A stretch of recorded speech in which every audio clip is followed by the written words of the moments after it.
नमस्कार, बहुत स्वागत है आपका। जी मध्य प्रदेश छत्तीसगढ़ देख रहे हैं। मैं हूं विकास ब्रजेश सक्सेना। वक्त हो गया है मध्य प्रदेश और छत्तीसगढ़ के साथ साथ देश और दुनिया की तमाम बड़ी खबरों का, जो आज पूरे दिन सुर्खियों में रही। हम आपको दिखाएंगे वो स्पेशल रिपोर्ट जिसमें होगी देश और दुनिया की तमाम बड़ी खबरें। तो चलिए शुरू करते हैं स्पेशल रिपोर्ट।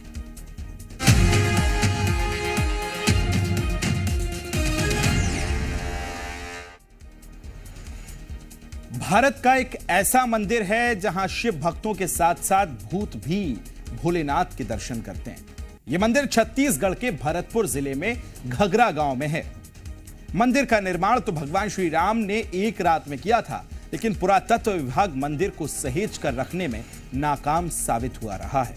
रिपोर्ट देखिए।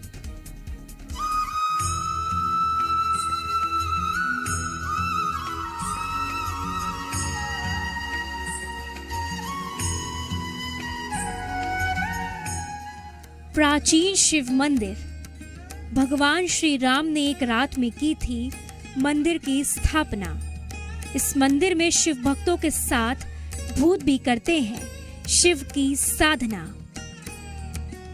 इस मंदिर का नाम भूतनाथ महादेव के नाम से जाना जाता है।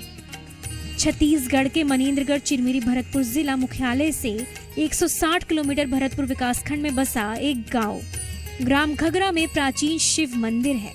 ऐसा मानना है कि त्रेता युग में 14 वर्ष के वनवास के दौरान भगवान श्री राम का जब छत्तीसगढ़ में प्रवेश हुआ था, उन्होंने घगरा में शिव मंदिर की स्थापना की और पत्थरों से मंदिर बनाकर वहां पर शिवलिंग की स्थापना कर भगवान शिव की आराधना की थी। इस मंदिर में अब इंसानों के साथ साथ भूत भी शिव की आराधना करते हैं। यह प्राचीन शिव मंदिर राम वन गमन पथ सीतामढ़ी हरचौका से 40 किलोमीटर दूर है। यहाँ गांव वालों की मान्यता है कि इस मंदिर में भगवान श्री राम अपने भाई लक्ष्मण और माता सीता के साथ एक रात और 2 दिन यहाँ आकर रुके थे और उनके द्वारा यहाँ पर 3 शिवलिंग की स्थापना की गई थी। आस्था के कारण पूरे साल यहाँ हजारों की संख्या में श्रद्धालु पूजा अर्चना करने आते हैं। एक रहस्य ऐसा भी है कि जब हमारे जो भूतनाथ महादेव होते हैं तो उनके जो गण होते हैं, भूतों की भी साधना होती है, हम इंसानों की भी साधना होती है। तो ऐसे भूत भी जो भगवान के गण भूत कहे जाते हैं, भूत भी अपनी साधना करते हुए या ऐसा ही एक मंदिर का निर्माण घगरा की भूमि में किया, जो कि एक रात में चिन्हित है और जो कि कोई भी बिना सीमेंट बिना मसाले की जोड़ी हुई हर एक पत्थर को एक के ऊपर एक रख दिया गया। भगवान श्री राम जी, लक्ष्मण जी और माता सीता जी सहित वहां पर पहुंचकर पत्थरों से निर्मित शिव जी का मंदिर निर्माण किया और वहां पर शिव जी की स्थापना की। ये इसमें विशेष योगदान होना चाहिए कि जो ऐसे पुराने ऐतिहासिक मंदिर हैं तो उनको पर्यटन के रूप में उनका विकास होना चाहिए, विकसित करना चाहिए और पर्यटन से उनको जोड़ना चाहिए।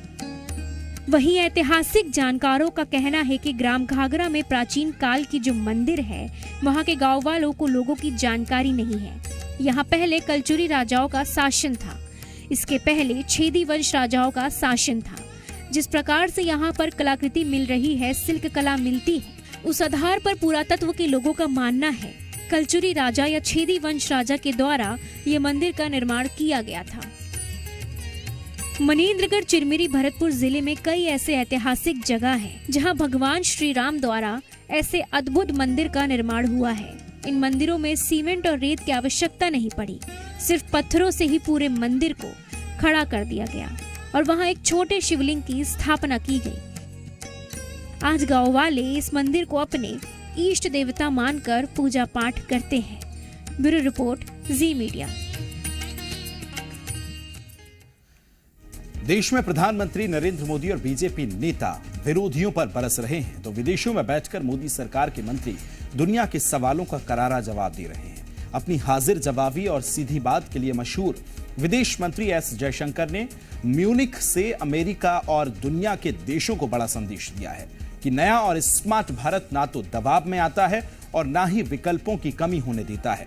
जब म्यूनिख में एक पत्रकार ने दुनिया के बड़े नेताओं के सामने एस जयशंकर को फंसाने वाला सवाल पूछा तो कैसे भारत के स्मार्ट विदेश मंत्री ने सबकी बोलती बंद कर दी, इस रिपोर्ट में देखिए।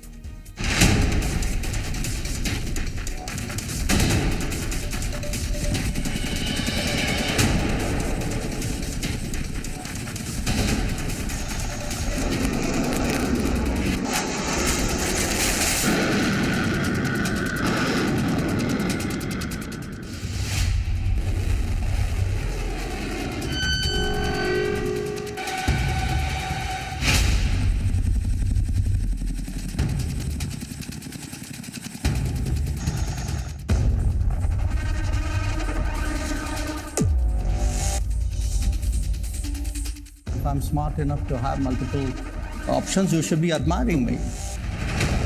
दुनिया का साथ, भारत का विकास।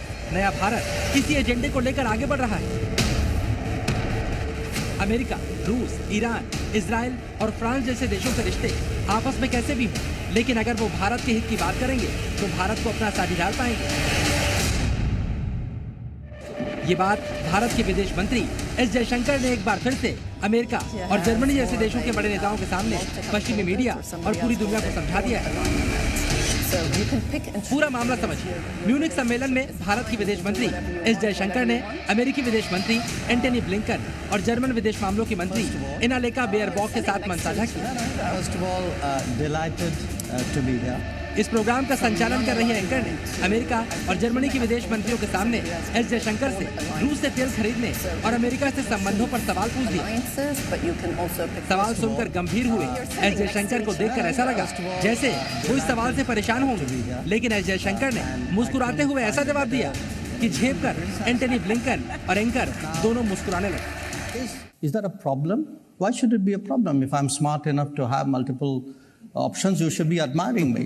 You know, you shouldn't be criticizing. Now, admiring me. S Jaishankar का जवाब पूरा होने से पहले ही वहाँ पर तालियां बजने लगी। Is that a और म्यूनिख से दुनिया को एक बार फिर से संदेश मिल चुका था। नया भारत, स्मार्ट भारत, देश हित के मुद्दों पर दबाव में नहीं आता।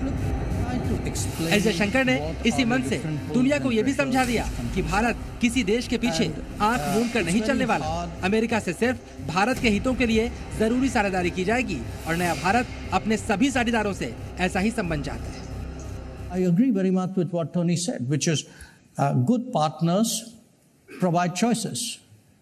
Smart partners take some of those choices. But sometimes there will be choices on which you say, well, you know, I think I'll pass up on that. भारतीय वायुसेना के वायु शक्ति 2024 युद्धाभ्यास की इन तस्वीरों को देखिए, जिसमें एक तरफ रूस का सुखोई फाइटर जेट अपनी ताकत दिखा रहा है, दूसरी तरफ अमेरिका के शिनूक और अपाचे जैसे हेलीकॉप्टर उड़ान भर रहे हैं। यहाँ पर आपको फ्रांस का रफाल भी उड़ान भरते दिखाई दे रहा है। यानी भारत अपनी सेना को मजबूत करने के लिए किसी देश से बंधा नहीं है। अब देखिए रक्षा क्षेत्र में भारत ने कैसे अमेरिका और रूस के साथ स्मार्ट दोस्ती की। भारत अगर अपने रक्षा आयात में 45% हथियार रूस से खरीदता है तो 11% अमेरिका से भी खरीदता है। पिछले 2 दशकों में अगर रूस के साथ भारत का रक्षा आयात $39 बिलियन का है तो 15 से 20 सालों के अंदर अमेरिका से भी भारत ने $20 बिलियन के हथियार खरीदे हैं। भारत की वायुसेना में आपको रूस के सुखोई और मिग-29 मिलेंगे तो अमेरिका के शिनूक और अपाचे हेलीकॉप्टर मिलेंगे। थल सेना के लिए अगर रूस से भारत ने T-90 टैंक खरीदा है तो अमेरिका से होवित्जर तोपें ली हैं। इसके अलावा रूस अगर भारत के साथ लड़ाकू विमानों के संयुक्त उत्पादन की पेशकश दे रहा है तो अमेरिका चाहता है वो भारत के साथ मिलकर स्ट्राइकर आर्म व्हीकल बनाए। चलिए अब भारत की रणनीतिक स्मार्टनेस की एक और तस्वीर देखिए। भले ही यूक्रेन में अमेरिका के हथियार रूस पर बारूद बरसा रहे हों, ईरान और इजराइल के बीच गाजा में छद्म युद्ध चल रहा हो, लेकिन भारत में इन कट्टर दुश्मन देशों की नौसेना का मिलन होने वाला है। भारत में 51 देशों का मिलन नौसैनिक अभ्यास होने वाला है, जिसमें सभी देश अपने अपने युद्धपोत भेजेंगे। अमेरिका, रूस और ईरान भी इस युद्धाभ्यास में शामिल होने के लिए अपने युद्धपोतों को भेज रहे हैं। अमेरिकी आर्लेबर्ग श्रेणी का विध्वंसक पोत इस युद्धाभ्यास में शामिल होगा तो 2 रूसी और 1 ईरानी युद्धपोत भी इस युद्धाभ्यास में शामिल होने के लिए आ रहे हैं। विशाखापत्तनम में 19 से 23 फरवरी तक ये युद्धाभ्यास चलेगा। कुल मिलाकर बात तेल की हो, कारोबार की हो, हथियारों की हो या फिर कूटनीतिक मंचों की, भारत ने दुनिया की शक्तियों से जैसा संतुलन बनाया है उसकी बातें दुनिया भर में होती रहती है। तमाम देशों से हमारे रिश्ते कैसे मजबूत हैं ये आज दुनिया देख रही है। आज पश्चिमी एशिया के देशों से हमारे संबंध अब तक की सबसे मजबूत स्थिति में है। ये चर्चाएं इसलिए भी हो रही हैं क्योंकि नए भारत का रुख देश हित पर बिल्कुल साफ रहता है। विदेश मंत्री एस जयशंकर ने दुनिया को एक बार फिर से यही समझाया है। ऐसे में दुनिया की समझ में आ गया होगा भारत रूस से तेल खरीदता रहा है और खरीदता भी रहेगा क्योंकि ये भारत के हित का ब्यूरो रिपोर्ट।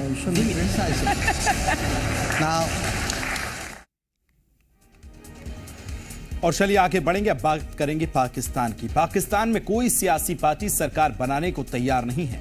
ऐसे में सेना प्रमुख जनरल आसिम मुनीर को सत्ता पर कब्जा करने का मौका मिल गया है और अब पाकिस्तान में बातें हो रही हैं कि फरवरी खत्म होते ही पाकिस्तान में ज़हूरियत की खत्म जो है हो जाएगी और पाकिस्तान में एक बार फिर से सेना का राज शुरू हो जाएगा। लेकिन पाकिस्तान में कोई सियासी दल सरकार क्यों नहीं बना पा रहा है? पाकिस्तान की सभी सियासी पार्टियों को जनरल मुनीर ने कैसे अपनी शतरंज का मोहरा बना लिया है और देश में सत्ता पर कब्जा करने के लिए मुनीर कैसे सारी दुनिया की आंखों में धूल झोंक रहा है, इस रिपोर्ट में देखिए।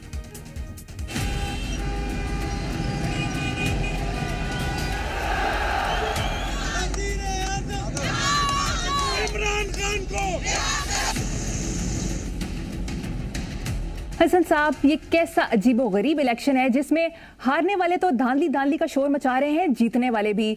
हारने वाले फॉर्म 45 लेकर टीवी पर बैठे हैं तो जीतने वाले भी। हारने वाले तो अपनी हार का रोना रो ही रहे हैं, पर जीतने वालों के चेहरे भी उतरे हुए हैं। ये क्या है?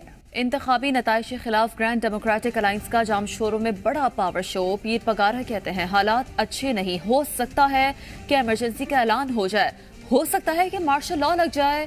दावा किया कि नई हुकूमत 8-10 माह से ज्यादा नहीं चलेगी। इसके पीछे एस्टैब्लिशमेंट का हाथ है जी। एस्टैब्लिशमेंट चाह रही है कि वो ऐसा मौका मिले। अफरा तफरी तो मुल्क में हो रही है, पीटीआई लगी हुई है, मौलाना भी कूद पड़ा है, उधर से बलूचिस्तान में सड़कें बंद हो गई हैं, सिंध में सड़कें बंद हो गई हैं और एहतजाज हो रहे हैं और लोगों को गिरफ्तार किया जा रहा है, सो ऑन। एक तरफ से ये, दूसरी तरफ सियासी डेडलॉक है। पाकिस्तान के सेना प्रमुख जनरल मुनीर की चाल में पाकिस्तान के सियासतदां इतनी बुरी तरह फंस गए हैं कि अब पाकिस्तान में मार्शल लॉ और इमरजेंसी का शोर तेज हो गया है। माना जा रहा है मार्च में जनरल मुनीर मुशर्रफ की तरह पाकिस्तान की सत्ता पर कब्जा कर सकते हैं। पाकिस्तान में ऐसी स्थिति है कि कोई भी पार्टी सरकार नहीं बनाना चाहती और इससे मुनीर को बड़ा मौका मिल गया है। जिस तरह की न्यूज चल रही है कि हर एक दूसरे के ऊपर इल्जाम लगा रहा है, प्राइम मिनिस्टर बनने को कोई तैयार नहीं है। जी देखिए, प्राइम मिनिस्टर बनने को इसलिए कोई तैयार नहीं है कि सब समझते हैं कि ये अब इक़्तिदार जो है गले में उस तुरों की माला है, तो इसको अगर गले में डालेंगे तो अपने ही गले को और बॉडी को जख्मी करेंगे। इतनी समझ आ चुकी है। अच्छा, दूसरे को इक़्तिदार देने की कभी जी नहीं चाहता, खुद भी इक़्तिदार ले नहीं सकते। इस्लामाबाद में गवर्नमेंट कैसे बनेगी? पीटीआई कहती है हम अपोजिशन में बैठेंगे, मौलाना कहता है हम अपोजिशन में बैठेंगे और अब नवाज शरीफ साहब कहते हैं हम अपोजिशन में बैठेंगे। सारे अपोजिशन में बैठेंगे तो गवर्नमेंट कौन चलाएगा? तो अगर ऐसी बात है तो फिर केयरटेकर ही चले, बेहतर है। चलिए अब आप समझिए आखिरकार पाकिस्तान में जनरल मुनीर ने किस तरह ऐसी स्थिति पैदा की जिससे पाकिस्तान की सत्ता में सेना का कब्जा या फिर केयरटेकर सरकार के जरिए शासन दुनिया को मजबूरी लगे। इसके लिए मुनीर ने कंगाल मुल्क के चुनाव नतीजे ऐसे घुमाए कि सरकार बनाना सबके लिए घाटे का सौदा हो गया। सुनिए कैसे नवाज शरीफ को भी सरकार नहीं बनाने की सलाह दी जा रही है। हाल ही में एक मजलिस थी जहां गवर्नर पंजाब आए हुए थे। एक प्राइवेट गैदरिंग थी जहां मैं भी इनवाइटेड था। अच्छा। वहां बहुत से सहाफ़ी बैठे हुए थे। वहां हमने आपस में वहां डिस्कशन ये हुई कि ये गवर्नमेंट लेनी चाहिए कि नहीं लेनी चाहिए। अच्छा। और ज़्यादातर जो सहाफ़ी थे बड़े प्रो नून लीग सहाफ़ी थे। मैं आपको दिलचस्प बात ये बताऊँ कि वहाँ ये एक कंसेंसस डेवलप हुआ कि ये सुइसाइड होगी कि अगर नून लीग वहाँ जाके इस्लामाबाद में गवर्नमेंट लेती है। और फिर वहाँ लोगों ने कहा गवर्नर साहब को कि जाएं नवाज शरीफ साहब को बताएं कि यहाँ ये सारे साथियों का यही मौक़िफ़ है कि तुसी मारे जाओगे तो ज़रा सोच लो। इसके अलावा जरदारी की सियासी लालच को भी मुनीर अच्छी तरह से समझते हैं। जैसा मुनीर ने सोचा हुआ भी वैसा ही। जरदारी ने नवाज शरीफ को पाकिस्तान पीपुल्स पार्टी के समर्थन के बदले तोहफों की लंबी चौड़ी लिस्ट समा दी, जिसके बाद भड़के नवाज शरीफ ने सरकार बनाने से ही तौबा कर ली। पाकिस्तान की आवाम और विशेषज्ञ भी सेना के राज की आहट से पहले तमाम सियासी पार्टियों पर भड़के हुए हैं, क्योंकि कोई भी सियासी दल कंगाल पाकिस्तान का बोझ नहीं उठाना चाहता।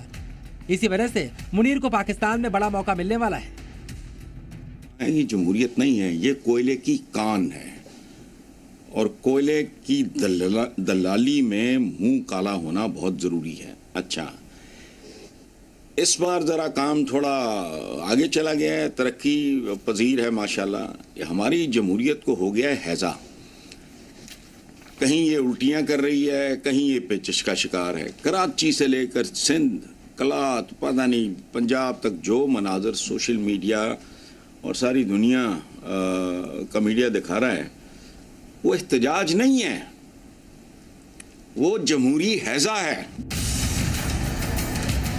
तो नेताओं से पाकिस्तान के लोगों का भरोसा उठ गया है, क्योंकि सियासी पार्टियां मिलकर सरकार बनाना नहीं चाहती और जनता ने किसी एक को बहुमत दिया नहीं। इमरान खान की पीटीआई को बहुमत मिल सकता था तो सेना ने चुनाव में धांधली करवा दी। पाकिस्तान की 76 इयर्स की हिस्ट्री में 9 मई जैसा वाकया कोई नहीं हुआ, और पोस्ट 9th में जो मैं कहता हूं कि state fascism, state brutality, atrocities जो कमिट की गई, और इवन जो रियासती दहशतगर्दी जो होती है हमारे खिलाफ, इतने बड़े और इतने वर्स्ट लेवल के ऊपर किसी पॉलिटिकल पार्टी को आप इस तरह से एलिमिनेट करना चाहें जैसे आप किसी टेररिस्ट के खिलाफ एक ऑपरेशन कर रहे हैं, ये कभी नहीं हुआ पाकिस्तान में। इमरान खान जेल में है, उनकी पार्टी देश में विरोध प्रदर्शन कर रही है। इस बीच अर्थव्यवस्था पाताल में जा रही है। ऐसे में जो स्थिति पाकिस्तान में बनी है, उसके बाद फरवरी खत्म होते ही मुनीर पाकिस्तान में खेला कर सकते हैं। मेरा ख्याल है आपको 10-15 दिन से ज़्यादा नहीं देखने पड़ेंगे। चले, अच्छा, मेरा ख्याल है 2 हफ्ते के अंदर अंदर फैसला होना चाहिए, बिकॉज देखिए 29 तारीख तक पार्लियामेंट ने मिलना है जी, ऐसे ही है ना? तो 29 की इंतजार कर लें। अगर 29 तारीख तक पार्लियामेंट मिलती है और गवर्नमेंट नहीं बनती तो फिर क्या होगा? फिर यही होगा ना, एक नई इलेक्शन की तरफ जाना पड़ेगा ना। अगर किसी के पास मेजोरिटी नहीं है तो नई इलेक्शन की तरफ जाना पड़ेगा, और इकोनॉमी उसकी अभी मुतहम्मिल नहीं हो सकती, और फिर वो आपका 6 माह का फार्मूला। इसलिए उससे पहले ही या उसके बाद they could be some intervention. हालांकि मुल्क की सत्ता पर ऑफिशियल कब्जा जमाने से पहले मुनीर दुनिया को दिखाने के लिए सभी सियासी दलों को समझाने का नाटक कर सकते हैं, लेकिन आखिर में मुनीर का प्लान पाकिस्तान की सत्ता पर कब्जे का ही माना जा रहा है। पाकिस्तान के एक्सपर्ट इस ओर ही इशारा कर रहे हैं। तो अब होगा क्या कि एस्टैब्लिशमेंट इनको ये कहेगी कि आप अगर गवर्नमेंट इन लाइंस के ऊपर नहीं बनाते तो फिर सब फारग, और हम आ रहे हैं और हम आके फिर देख लेंगे सबको, आपको। ठीक है, ये आखिरी धमकी होगी एस्टैब्लिशमेंट की। फिलहाल पाकिस्तान में ऐसा सियासी डेडलॉक बन चुका है कि चुनाव लड़ने वाली पार्टियों का मिलकर सरकार बनाना काफी मुश्किल होता जा रहा है। ऐसे में मुशर्रफ की तरह मुनीर भी सेना की परंपरा को आगे बढ़ाते हुए मार्च में बड़ा ऐलान कर सकते हैं। ब्यूरो रिपोर्ट, जी मीडिया।